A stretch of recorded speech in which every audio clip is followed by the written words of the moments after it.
Elles sont d'un apport déterminant dans l'exécution des tâches ménagères à Bamako. Il s'agit bien des aides ménagères qui se faisaient rares à cause de leur départ massif dans leur localité d'origine pendant la saison des pluies. Actuellement, certaines ont déjà signé leur retour. Le constat a été fait par l'une de nos équipes de reportage dirigée par Lala Diaratouri. Je suis revenue il y a 3 mois. J'ai fait l'hivernage au village. C'est ma 3e fois à Bamako. Je suis avec la même patronne. Ça y est, elles sont là.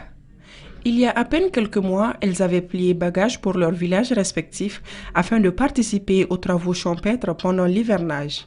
Il s'agit des aides ménagères. Leur départ avait provoqué un petit bouleversement dans le planning de beaucoup de Bamakoises.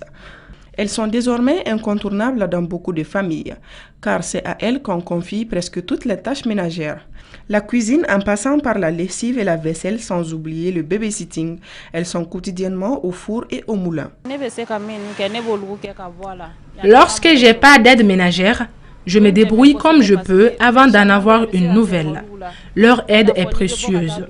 Quand je vais en ville ou au travail, je confie mes enfants à mon aide ménagère.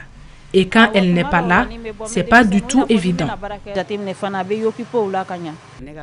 Quand mon aide ménagère est rentrée, j'ai beaucoup souffert car je suis malade. À moi seule, je faisais le ménage, le marché et la cuisine. C'était vraiment dur. Au regard des tâches qui leur sont confiées, elles sont rémunérées parfois de manière insignifiante. À cela s'ajoute le fait qu'elles n'ont souvent pas droit au repos. Elles travaillent en moyenne 15 heures par jour. Premières à se lever, elles sont également les dernières à se coucher. Elles n'ont souvent pas accès aux soins médicaux adéquats lorsqu'elles tombent malades.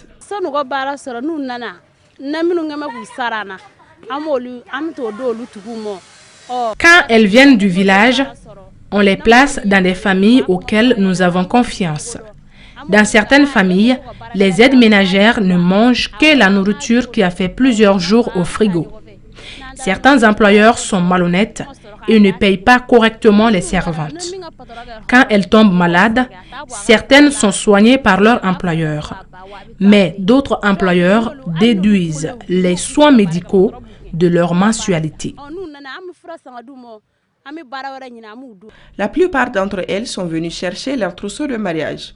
Si les nouvelles sont inquiètes parce qu'elles sont à leur premier tour dans la ville, celles qui ont fait plusieurs allers-retours paraissent plus sereines et sont contentes de retrouver leur famille d'accueil, mais aussi la belle vie de Bamako.